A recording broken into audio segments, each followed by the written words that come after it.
Hey there, and welcome back to Charger Comment. This is week 4. I'm once again joined by head coach Keith Audubine to discuss Charger football. Coach, welcome back. Thanks, Joe. All right, so it had to be a good feeling to get the win last week. But aside from just winning the game, what kind of things did you think your team did particularly well? Well, I thought we controlled the line of scrimmage. We went from giving up 6.1 yards per rush to giving up 2.4, so a significant improvement there. Controlled the line of scrimmage on the offensive side of the ball.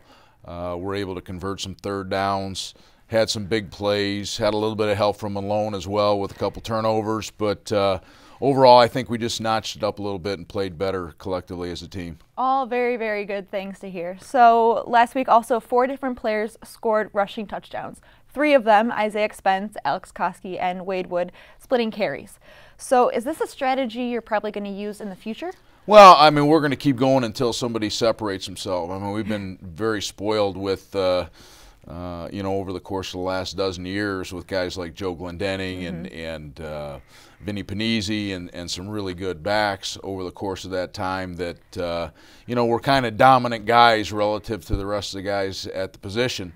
No one's really separated themselves, so until that comes, what we're going to do is keep rotating those guys and let them all kind of be fresh, very important part of it, and refine their skills, and hopefully in the development of one of those guys, somebody's going to step forward and dominate. If not, maybe all of them will, and we'll get great production out of all 3 of them.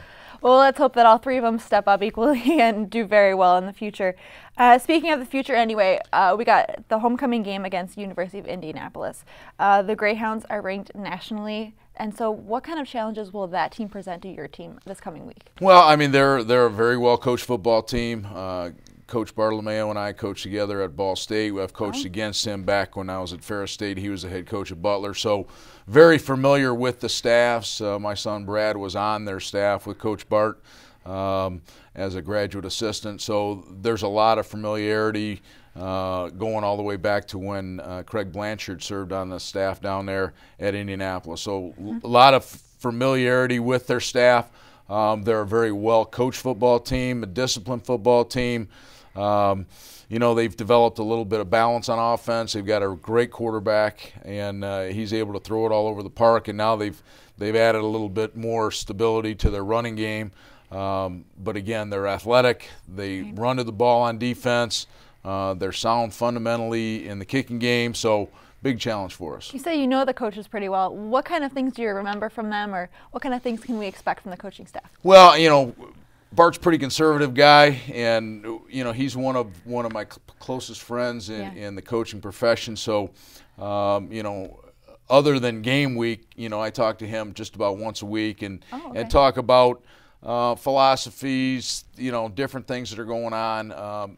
But he's a relative conservative guy, and so he's not going to change a bunch. What he's going to do, he's going to do, and basically be a good teacher of the game.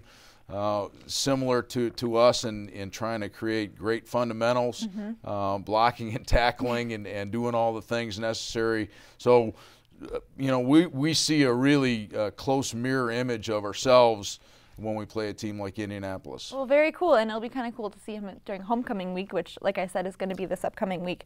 But what kind of things is going to make it special with preparation for the upcoming week and for it being such a big homecoming game? Well, I mean, homecoming is a very exciting time for everybody, but in fact, last night at our team meeting, the reminder to our football team is our job is to prepare, be ready to play, and play well, and play with a passion on Saturday. So we've got to kind of block out all of those fun things that are happening with bonfires Friday night and alumni football games on Saturday morning and alumni baseball games and golf outings and all of the things that go into a great atmosphere at a homecoming.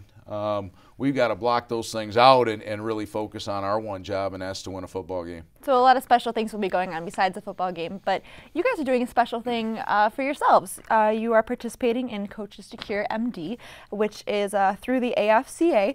So tell me a little bit about the team's program and the family that you guys have come to sponsor. Well, this has been going on for 6 years, and Coach to Cure has raised about $1 million to fight Duchenne's muscular dystrophy. And we have adopted 6 years ago. Jack Wolf and his family have followed us and been with us every weekend, whether home or away. They've been with us. Brother Mark and Amanda have been with us, along with Mom and Dad, Karen and Brian. They've been following us, and we've kind of adopted them. They keep us posted kind of in the off season about what's going on, and they're going to actually be in town Friday so they can be part of the bonfire. Great. Go to pregame meal with us. Last year, really special. Jack led us onto the football field as a football team, and hoping that can happen again on Saturday. So just really fun. And for those that want to get involved and help fight that cause, they can text the word CURE to 90999, and that will be a $5 addition to their bill, and that donation will go to fight muscular dystrophy. All right, awesome. Well, thank you very much, and we hope to see you again next week. Don't forget to text CURE to 90999 to donate $5 to Coaches to Cure MD. Thank you very much, Coach. We'll see you again next week.